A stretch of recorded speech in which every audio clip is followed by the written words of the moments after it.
Hello, everybody. I'm Skip Elsheimer. Welcome to the AV Geeks Lunchtime streaming show, where we watch old 16mm films. And I am pre-recording this show because I am going to be driving a van and moving film scanners and shelves, trying to set up equipment at the archive space, so that hopefully on Friday, I'll be able to do a show live from there and actually scan stuff while we're and stream it live like we used to do. That's the plan. Anyways, so today I have some things that I have been working with someone with some NARA, National Archives material, and so there's some great things in here. First thing is a step-saving kitchen. This is made to talk about what is an ideal kitchen for the modern housewife circa, 1940s, 30s, I think 40s, maybe 50s. Next is the Rural Electrification Agency story, which talks about the push to bring power to rural parts of the United States to kind of get people so that you have electricity, then that increases the ability for people to have lights, which means that they have a longer workday and, et cetera, et cetera. There's good and bad to that, I think. But we're all benefiting. We all benefited from that. Then finally, Interpreting the Bicentennial, where they talk to national parks employees about the importance of the bicentennial and how they were all looking forward to celebrating it at their different parks. So this is all government stuff. Anyways, tomorrow, Thursday, is also going to be pre-recorded, and I have a special theme show for that. So it's going to be clips of different things that you'll just have to watch tomorrow and see. But then I hope to be back, like I said, on Friday, and we'll do a show. So thanks for tuning in today. And if you like what you saw, hit the thumbs up, hit the like button. If you want to donate, why don't you find someone local you can donate to as far as food-related stuff, food pantry, food bank types of things, because some people are struggling, and nobody needs to go hungry in this country. Anyways, thanks for watching, and we will see you soon. Take care. Bye.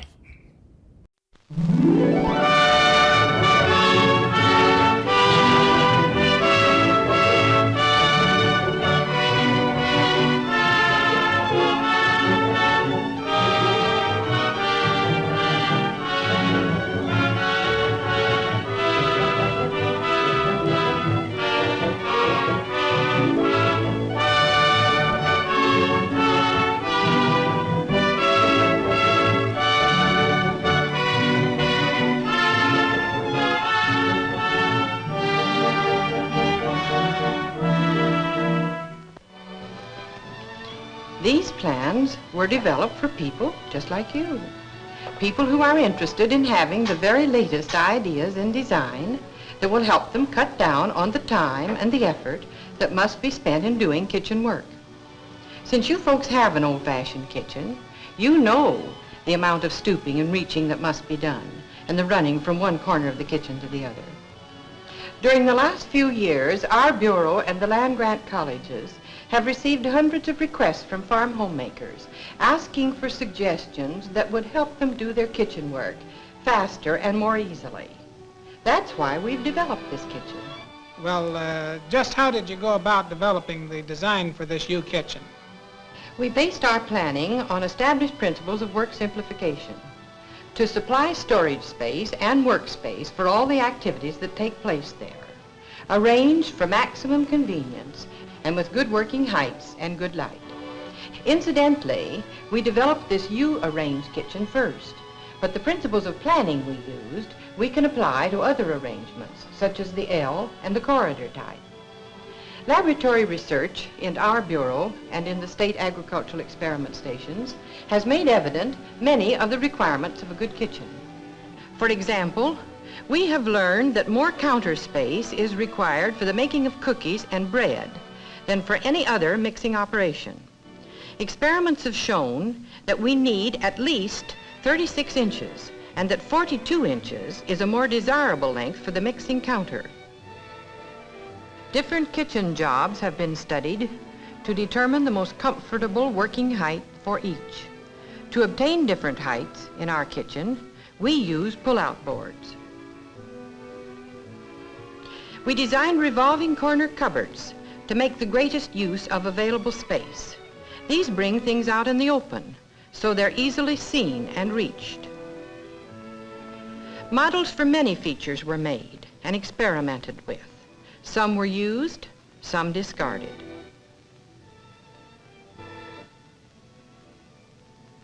Good lighting is important in the kitchen. To obtain this, we developed a design for a homemade fixture, which would enable the farmer to use modern lighting at minimum cost. A shallow wooden trough in which we mounted four 40-watt fluorescent tubes was hung 8 inches from the ceiling, above the work centers. And finally our kitchen began to take form. The units for each activity were put together to secure an orderly sequence of work. We planned this kitchen to take care of the preparation of food, eating, clearing, and some food preservation.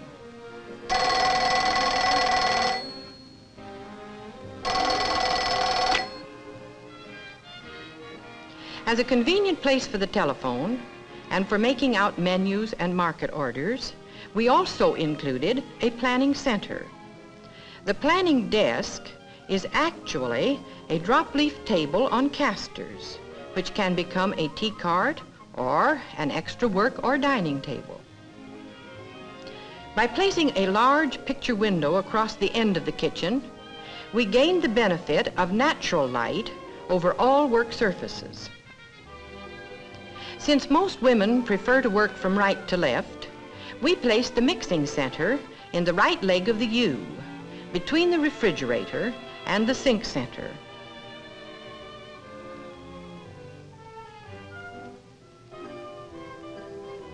In the mixing center, as in all other work areas, we planned storage facilities to take care of all of the supplies and the equipment used in that center.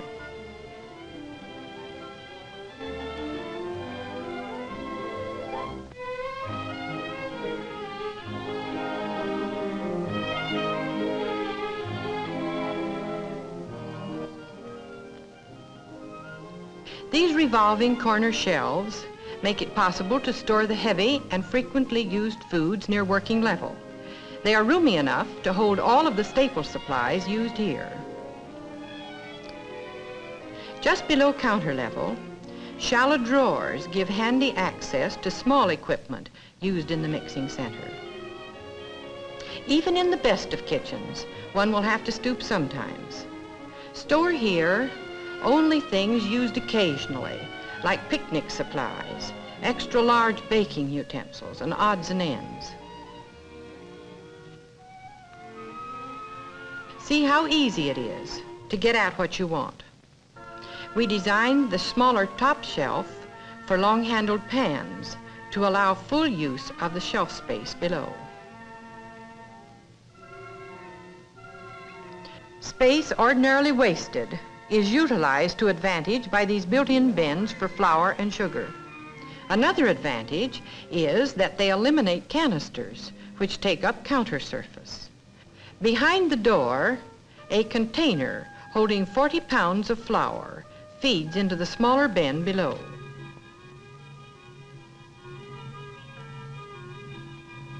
Top shelf space is used to good advantage by vertical files for baking pans. This does away with stacking and with stooping or excessive reaching. This mixing center, like the other centers in our kitchen, embodies all the principles of good planning. Thus it has plenty of work surface at comfortable heights, well lighted by natural and artificial lighting, with everything needed stored within easy reach. For sitting at work, this pull-out board at lap level, 26 inches above the floor, gives a good working height. It permits a woman to sit comfortably in an ordinary kitchen chair with a good backrest, her feet flat on the floor while she's working at long and tedious jobs. To supply additional work surface in food preservation, the table from the planning center can be easily rolled over and placed next to the pull-out board.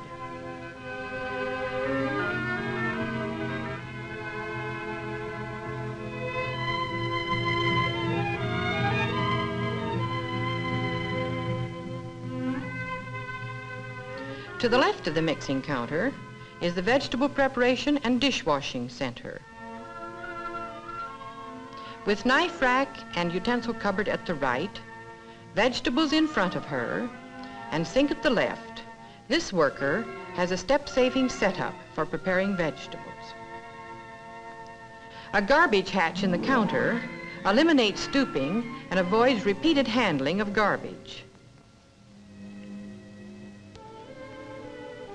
The pail in the metal-lined compartment below can be removed for emptying from the outside through an insulated door in the wall.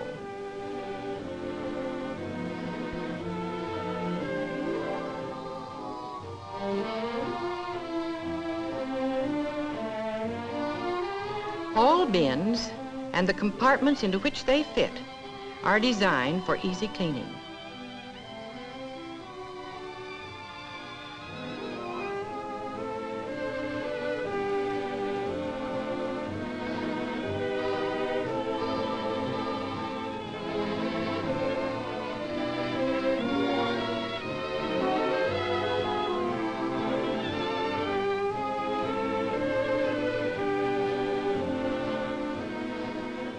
In the cooking and serving center are all of the supplies and equipment used at the range. Right above the range are bins built into the wall for foods such as cereals that go directly into boiling water, and also for seasonings that are used at the range.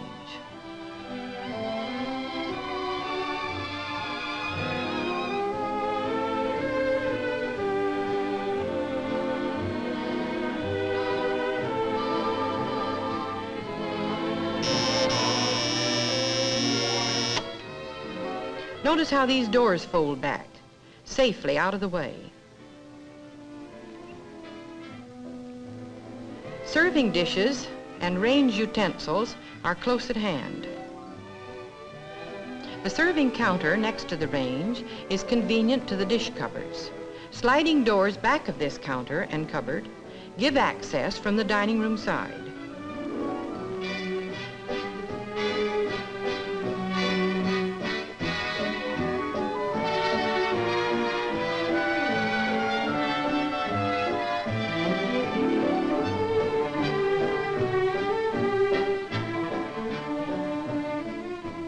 In the dishwashing center, dishes are scraped directly into the garbage hatch and stacked ready for washing.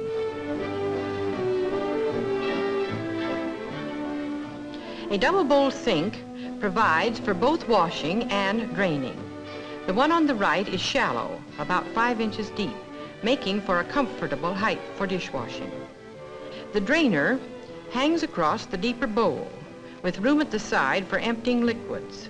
This bowl, because of its depth, 8 inches, is also satisfactory for washing large quantities of fruits and vegetables. Just back of the faucets is a cupboard for storing soaps and cleaning supplies. Extra supplies and a handy waste paper basket are kept under the sink.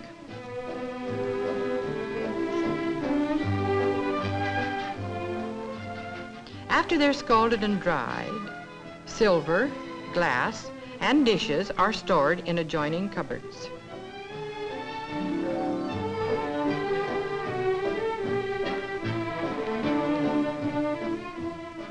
Here's a handy rack for drying dish towels.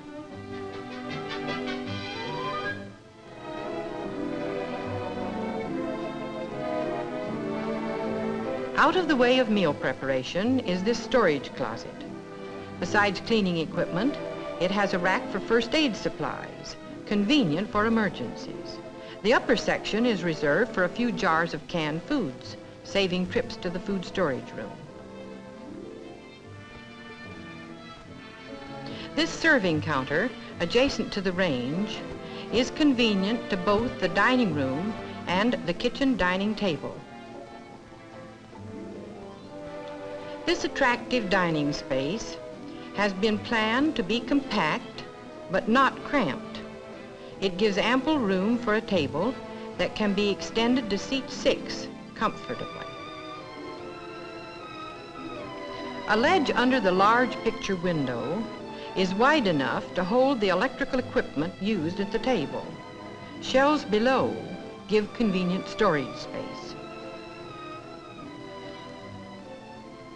In this kitchen that has made her task of food preparation so much lighter, the housewife can share her family's enjoyment at mealtime.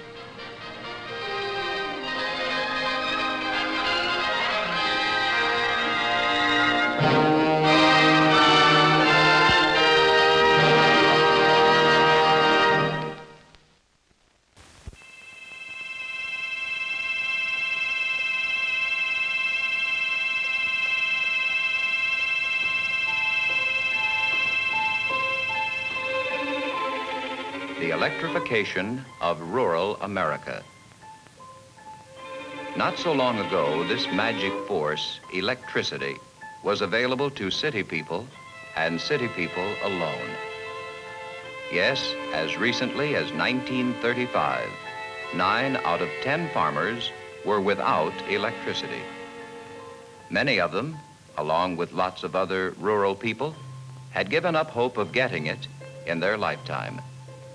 But they did get it, and about 97 out of every 100 farms have it now. How did this happen?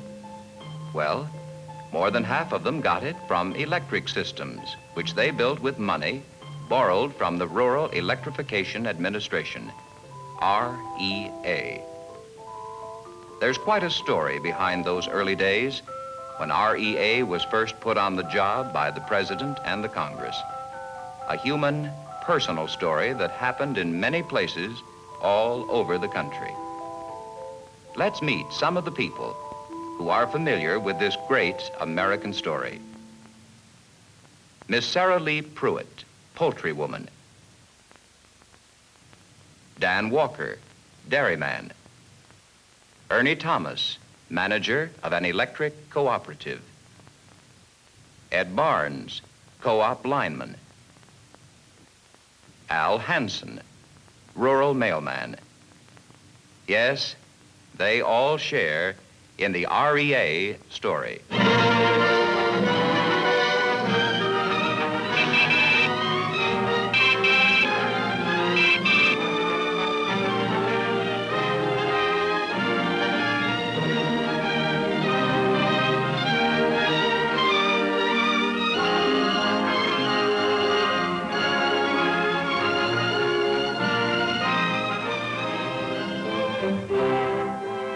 This meter is measuring kilowatt hours. That might mean more if you know exactly what a kilowatt hour can do. It can run a TV set for 3 hours, a washing machine for nearly 4 hours, and a clock for 20 days. What the average farm worker can do in a working day, an electric motor can do in a matter of minutes. Life in rural America has not only been changed by cheap electricity, it's been revolutionized. Let's see how electricity has changed life for a farm family in the South. Miss Sarah Lee Pruitt and her brother Gary are in business together raising laying hens. But Sarah Lee remembers those days before rural electrification came along, those drab, colorless days. I sure do remember. I was much younger then, of course, just a mere child. Some of the kids around us had to quit school too early, including my brother and me. We were needed here on the farm.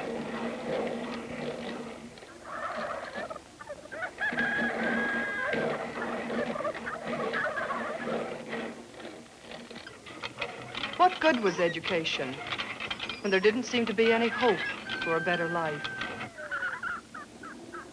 And I remember Dad trying to raise corn and cotton to make a living for us.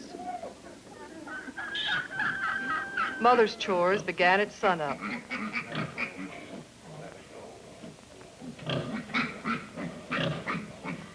She had a lot of mouths to feed.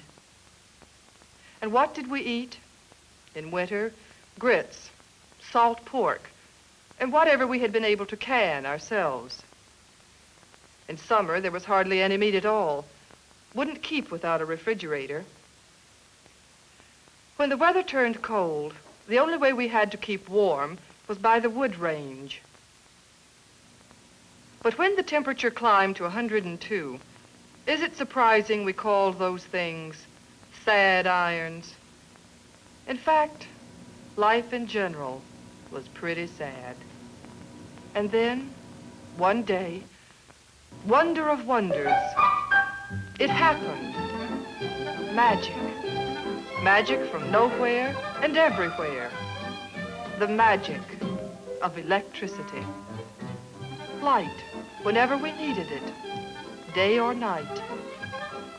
Our neighbor, George Andre, could hardly wait till he had his lights. And even Dad himself couldn't quite believe the miracle.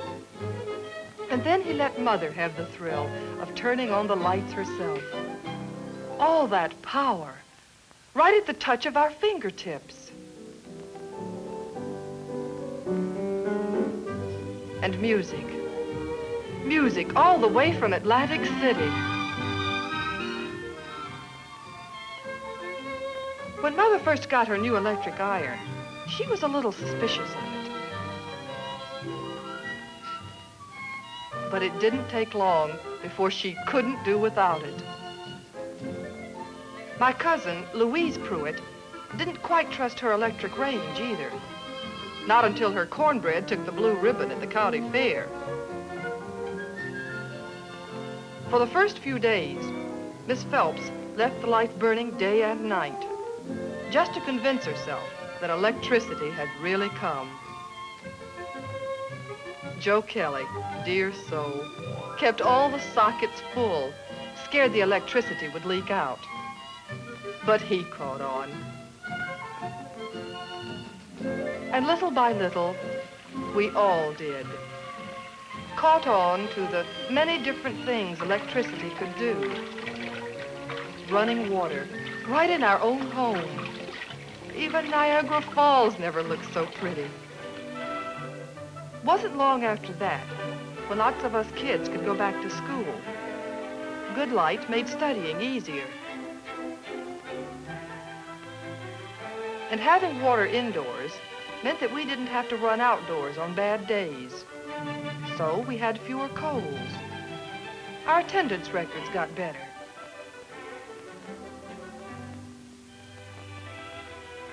And so did our grades.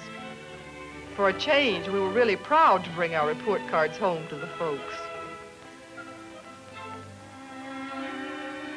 When our church got its lights, people seemed to come more often. And you know what?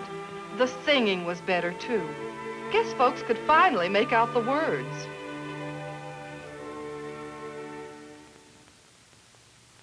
It was electricity that put my brother Gary and me into the poultry business. Today, thanks to new electrical inventions, we are able to water and feed larger and larger flocks.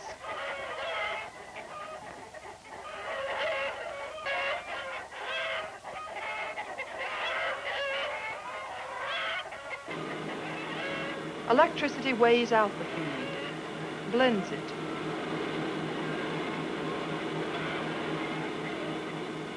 and literally serves it to the chickens.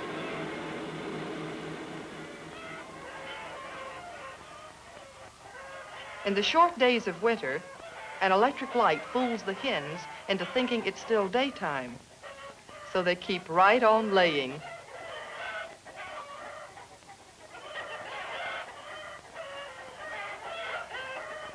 But that isn't all. Just look at some of the other things that electricity does for us.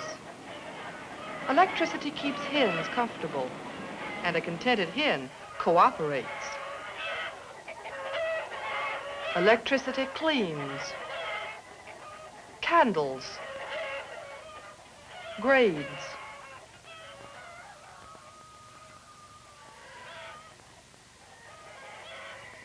and it keeps eggs cool.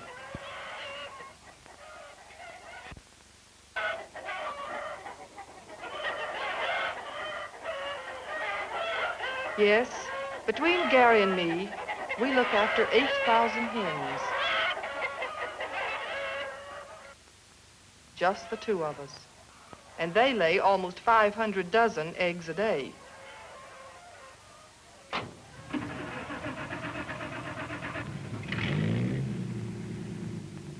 That means deliveries almost every day.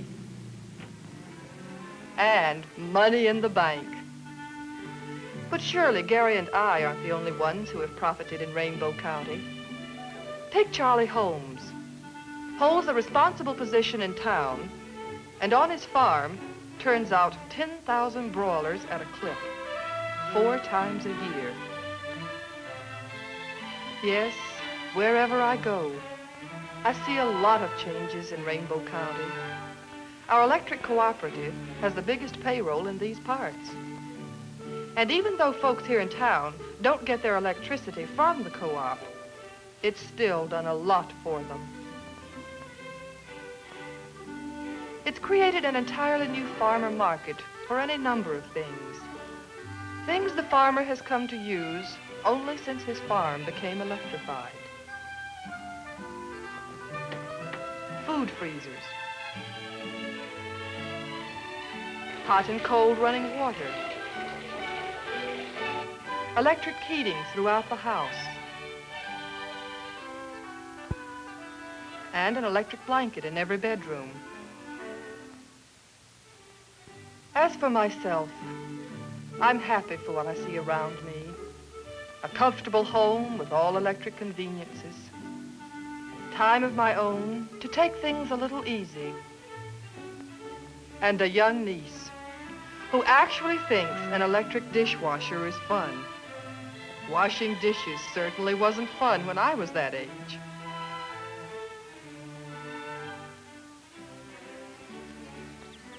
Now let's go to Adams County in the Midwest for another part of our story. I'm Dan Walker, member of the Adams Electric Cooperative. This is my part of the story. And this is my dairy farm in the Midwest. It's modern, it's efficient, it's electric.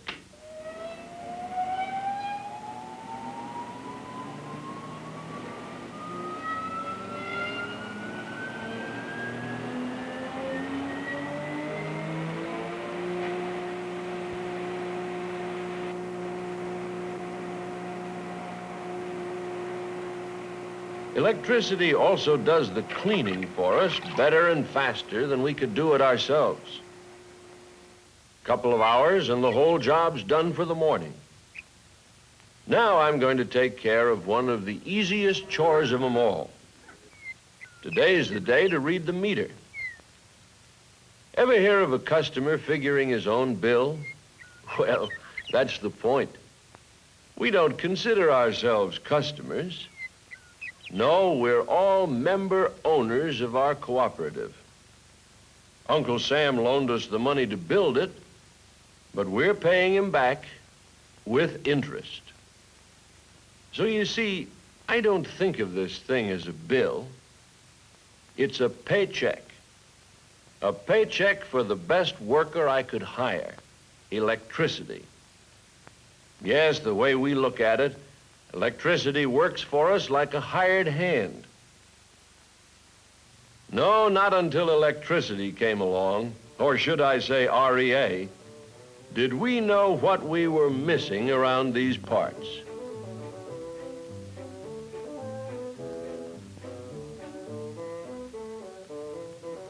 And I'm Al Hansen, mailman on this route for nearly 41 years. In that time, I've seen more changes around here than I can count. What's brought them about? For my money, it's been these paved roads and the coming of electricity.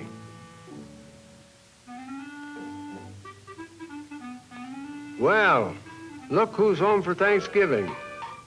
Bert Shannon, a senior at agricultural engineering school. When he graduates, he'll be back to help run the Shannon farm. Nowadays, lots of kids are staying on the farm. Wasn't that way before electricity.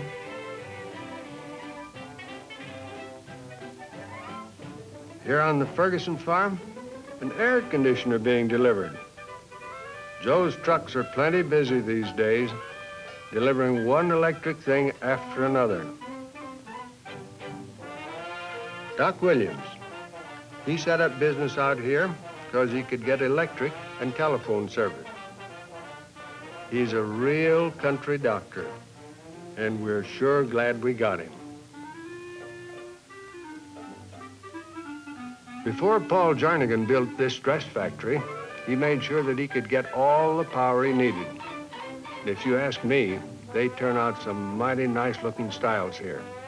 I know my daughter sure likes to wear them. And let me tell you, we're mighty grateful for all the jobs his factory's given us.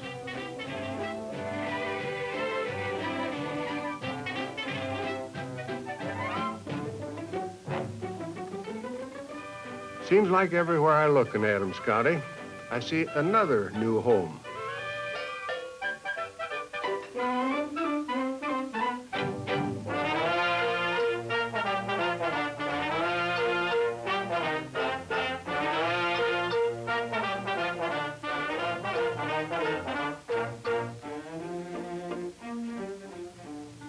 That population explosion they keep talking about is sure an evidence around here. They say in the past 10 years, demand for power's doubled. And I understand before long, it's going to double again. Our co-op has sure got a job cut out for it.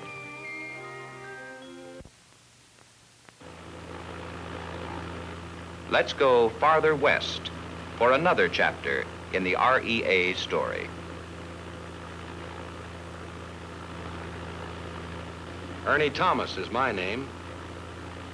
I manage an electric cooperative here in Montana.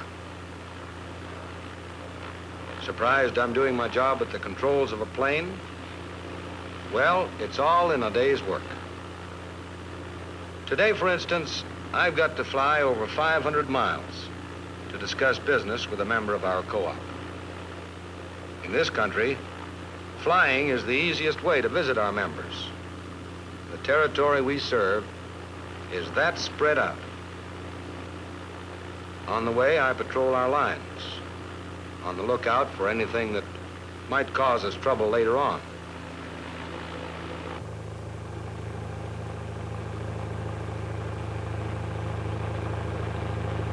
We call this preventive maintenance. Yes, there are nearly 3,000 miles of power lines down there. Our co-op furnishes power to even the most isolated rancher, and at reasonable rates. This is what REA calls area coverage. And nearly all co-ops in every part of the country have achieved it.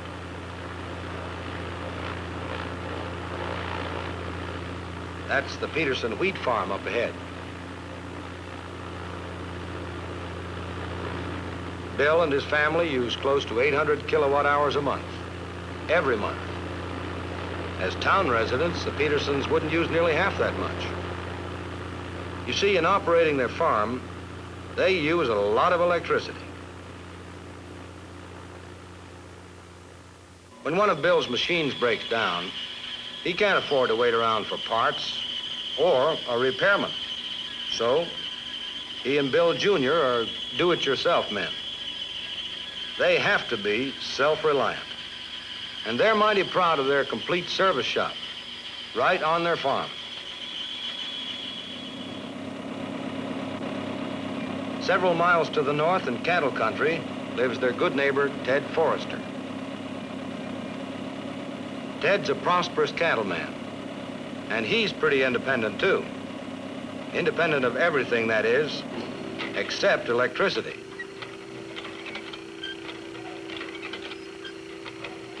Electric motors pump water for his cattle.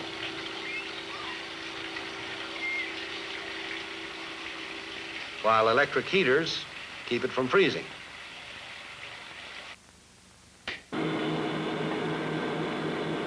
Labor and time-saving devices like these, every one of them run by electricity, sure take the drudgery out of cattle feeding on Ted Forrester's farm.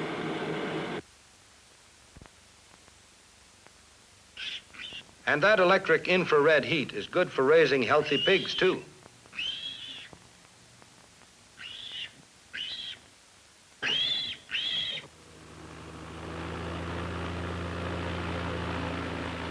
We're farther along now, approaching sheep country.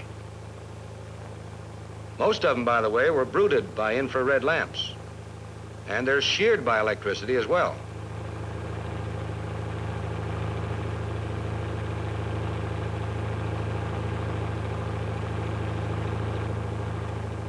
Down there's the Indian reservation. They're putting up a new school. Yes, cooperative power is making it possible to expand these important educational facilities out here. You know, come summer, and this will be dry country, so water conservation is a must. That reservoir stores water till spring, and then many of our members use irrigation systems, electrically powered, to help grow their crops.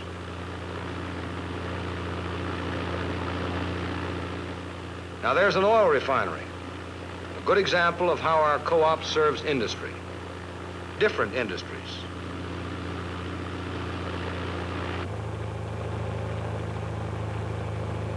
I'm especially proud of the part our co-op plays in the national defense system. We are one of several who supply electrical energy to these strategic remote warning outposts.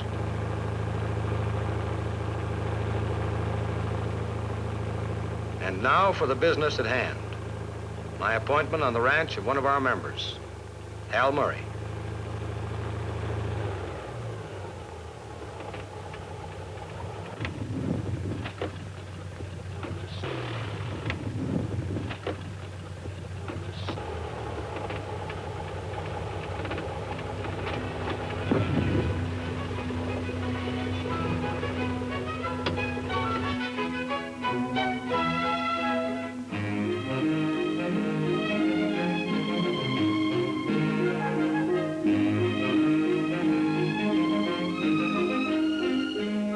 As I pointed out earlier, Hal's ranch is located in one of the outlying counties, over 500 miles away from the cooperative office.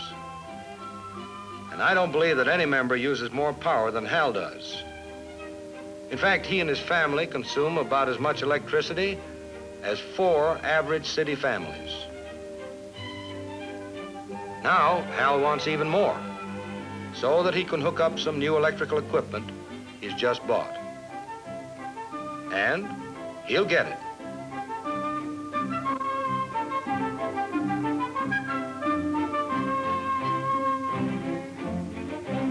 Yes, our way of life has certainly become dependent upon electricity.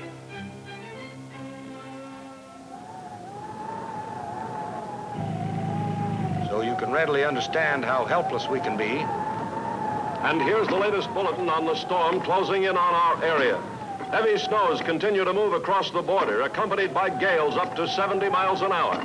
The storm is expected to inflict more statewide damage than the severe blizzard of 7 years ago. A power failure has been reported directly north of the city. Stand by for the next bulletin. A power failure, or outage as we call it, rarely happens because our lines are engineered to withstand the rugged weather in this part of the country. But when we do have an outage, we're out of business.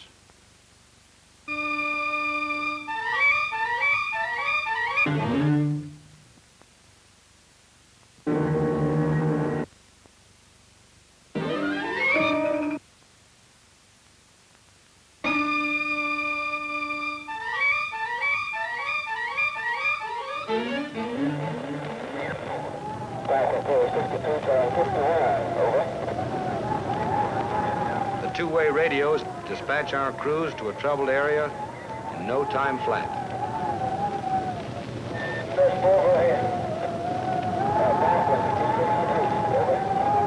How are you fellas coming out there?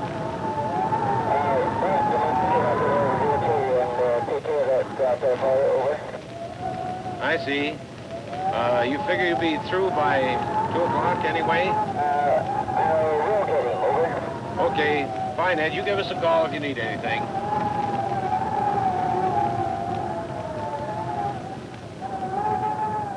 Our crews go to work in a hurry. In fact, even before the news breaks over the air, we're on the job. It's a tough job and a dangerous one. But our men are well trained and know how to handle it. Then, just as suddenly, we're back in business again.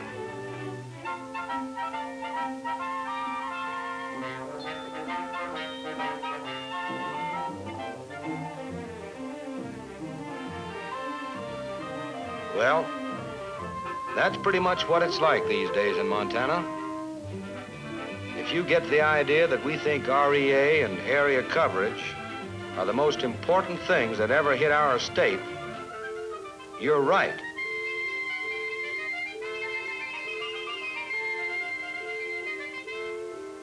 You haven't seen the whole story of rural electrification, and the reason is simple. The end isn't in sight. Countless chapters, such as these, remain to be written, and they will be. They will be because electrified rural America has a future ahead of it.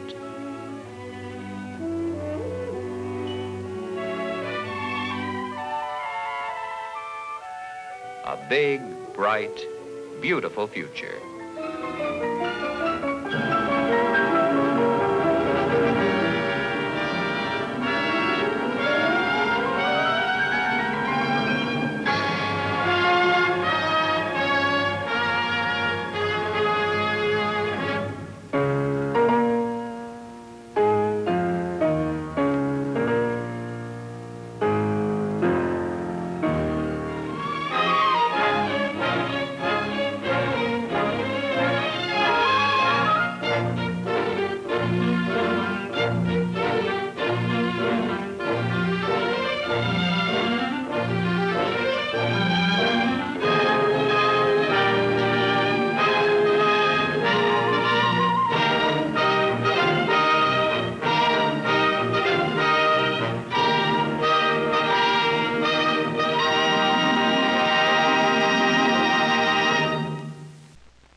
Parks are going to have to be something else than what they are now. They're going to have to be something else than the playgrounds of the leisure class.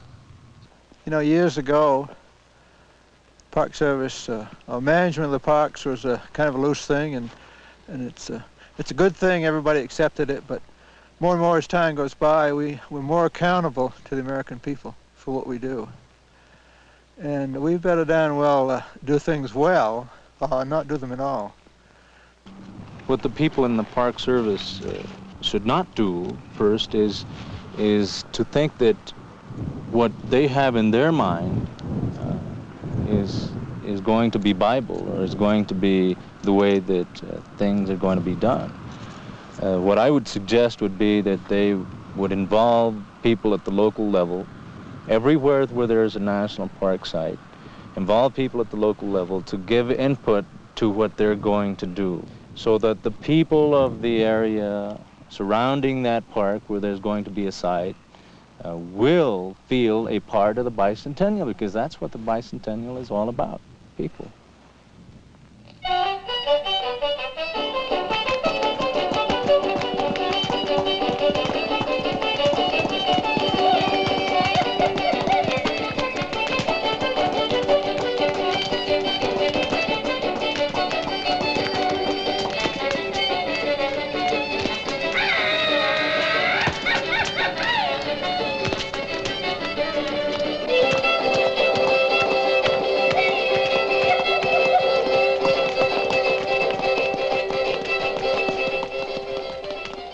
girls' dance is one of the demonstrations that will correspond to the exhibits in the Martinez Adobe. And these are exhibits of culture that existed at the time John Muir and his family were in this area.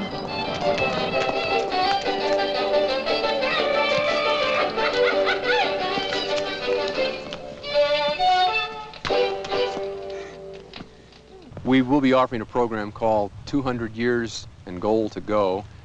We're putting up a ice skating rink. We have the musket firing demonstration that goes on every week. We want to have a big 4th of July picnic at the fort, which will be a first of its kind. Get a hold of the wheels and kind of push. Here we go. Okay, swing it out that way now. Right through here. Gonna go left here now. Here we go. Not too fast, not too crazy.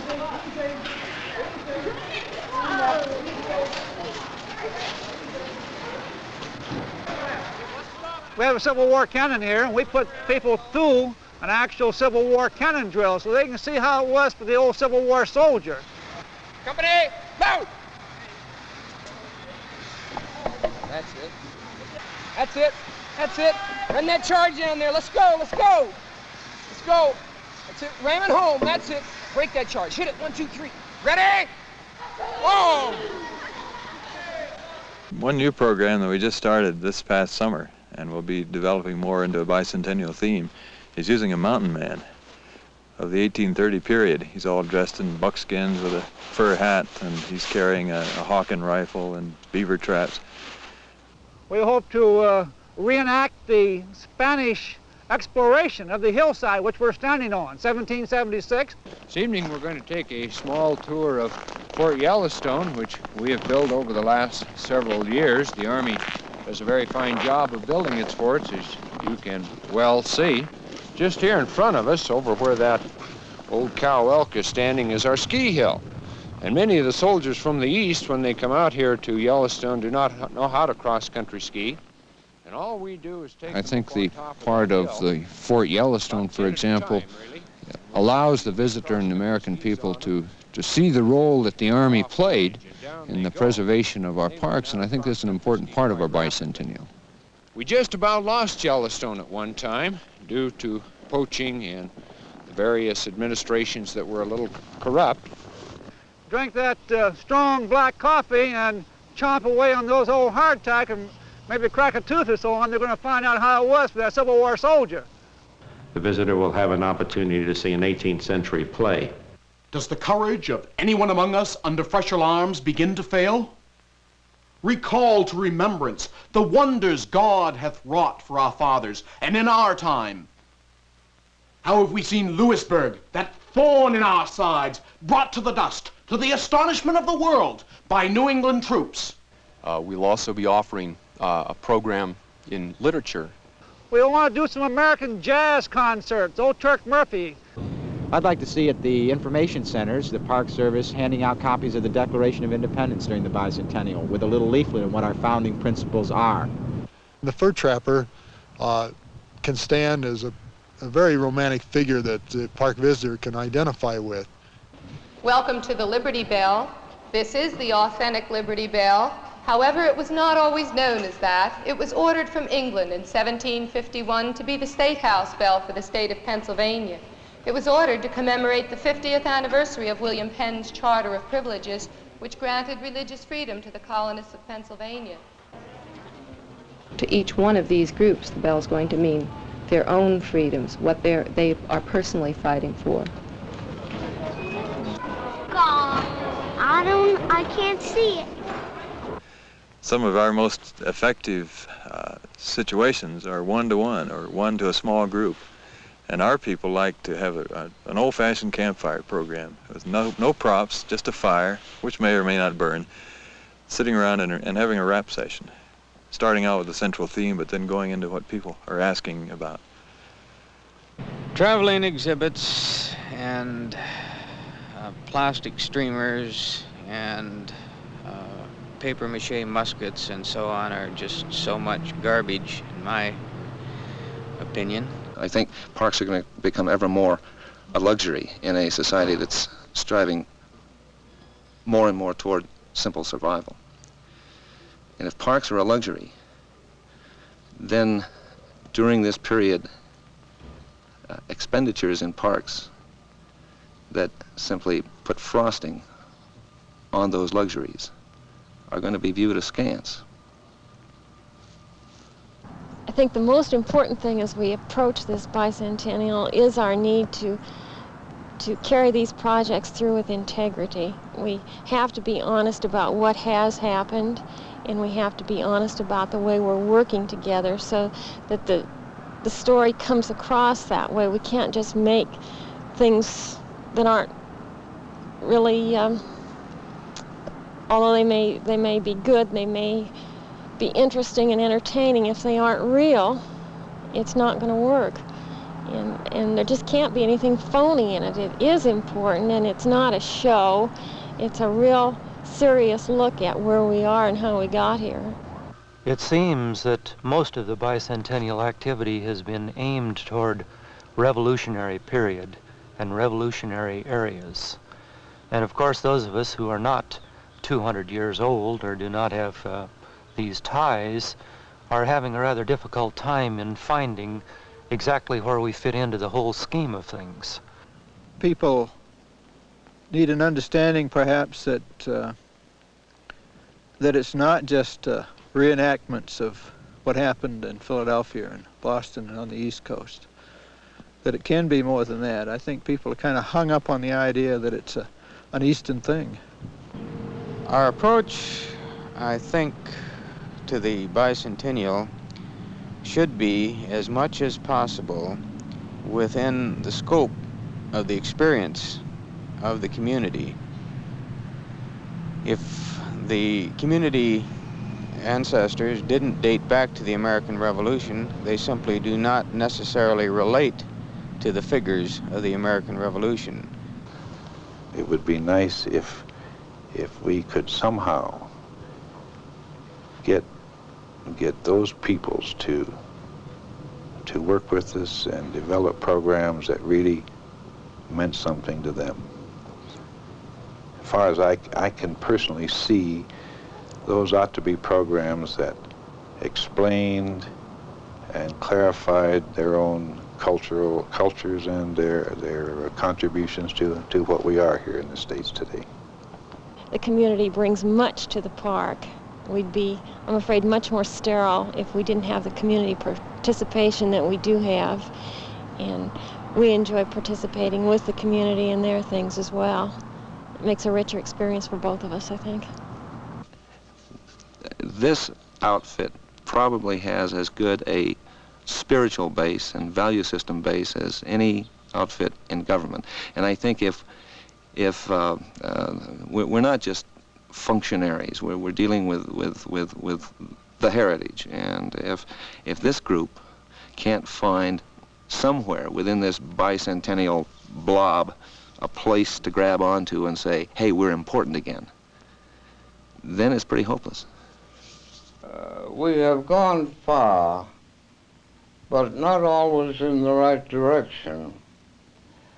To look back over our history, and not only look back, but feel back into our history, and decide what things we have done which are of permanent value, and where we have gone wrong.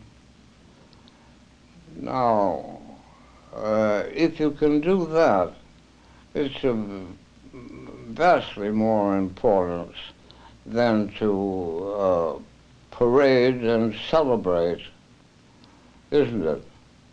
I think one of the things we could even dedicate ourselves to in the bicentennial would be to evaluate each one of our historical presentations, particularly the historical presentations, and that includes prehistory too, and say, are we giving those other parties who were part of the American story a fair shake? Are they part of us now, or are they still them? There's been times when I've been to Indian schools in the Pueblos, and I find that people still, or teachers rather, still ask the question, who discovered America, and the Indian children have to say Columbus. To them, that's a lie.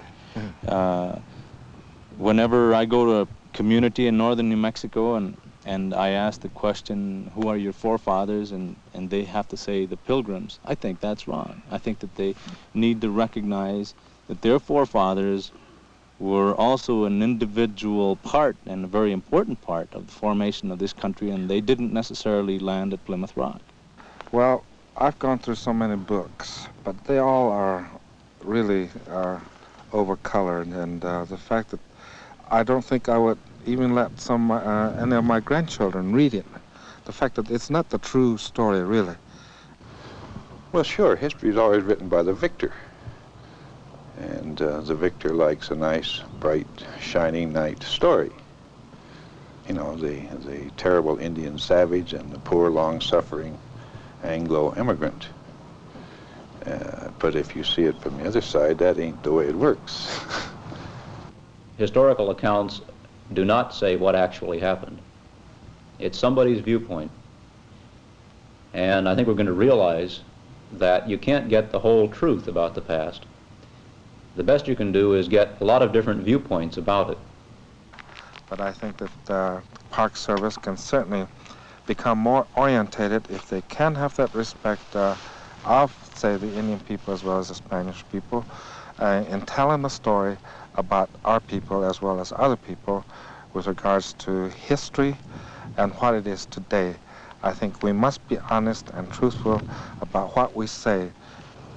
Honest history is not often easy to swallow, but maybe the country is maturing enough, the people are maturing enough that we could be a little more honest with our history.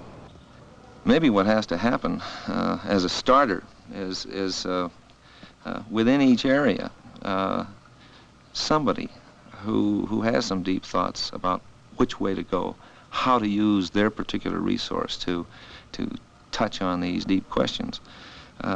Maybe that somebody should just start trying to do it. Okay, and that brings up a question: how do park managers who may have a very traditional attitude, how are they going to receive people who are essaying new approaches? And many of these are going to be controversial. It isn't going to be easy. There aren't going to be any little packages with pretty ribbons on them, and all you do is open the package and Jack in the Box comes out and does it. It's going to be individual people doing it like it always has been. I guess if I could say anything that would mean something to maybe somebody else and it would really come from the bottom of my heart, it would be to people like myself. I would ask them to not fear the people from above and their conservative point of view sometimes, because that has a tendency to intimidate young ideas and new ideas and things. You know, this country was built on a basis of new ideas, things that at the time they didn't think would work, but some people just kept persevering and they did work. I think that we really need that now, especially now, because we're nearing the turn of the century. We'll be in the year 2000 pretty soon, and where will we have been if we don't come up with some really progressive things? Well, I would like to encourage, you know, and give our people certainly the backing that they have, the opportunity in the National Park Service, as I think they have had for a long time, to be innovative. And certainly during this bicentennial period, to be experimentalist, to try out new ways of interpretation, to try out new techniques. Some of them, I'm sure, we're going to find quickly, or maybe not the answer, but I'm certain that a lot of good ideas are going to come out of this. You talked about the American people reflecting on what's happened in this country. Perhaps it's a time for employees to reflect on what's happening in the National Park Service. And we look on ourselves as protectors of the park, but I think we need also to remember that we serve the American people. And the American people own the parks. Parks do belong to the people, and so that's part of the role. And we've got to keep that in mind at all times. And how to get people really to say to themselves, hey, this is different. This really is important. This isn't just some more of that hortatory stuff. That's the problem. It's motivation. This is a crisis.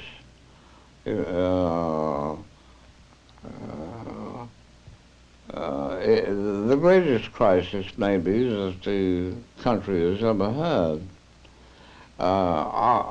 Democracy is under test. We're now to find out whether it's workable with the people of 200-odd million people, as it was when we had a straggling of people along the Atlantic coast. Will it work? Will it work with such a vast number of people? We don't know, because it's never happened before in the world. A lot of people are going to be saying that, you know, my problem today is that I've got children to feed, I've got unemployment facing me, I've got many of the other serious problems of inflation and so forth that we're certainly is on the doorstep of most homes of most Americans today. But I think that we can utilize this great period in time, which has been so well preserved in the historical facilities and the historical annals of the National Park Service, as an opportunity to renew a new dedicated spirit, to maybe challenge our value structure, our priorities, and I think also to entertain a new standard of hope for this country and for the people of this world.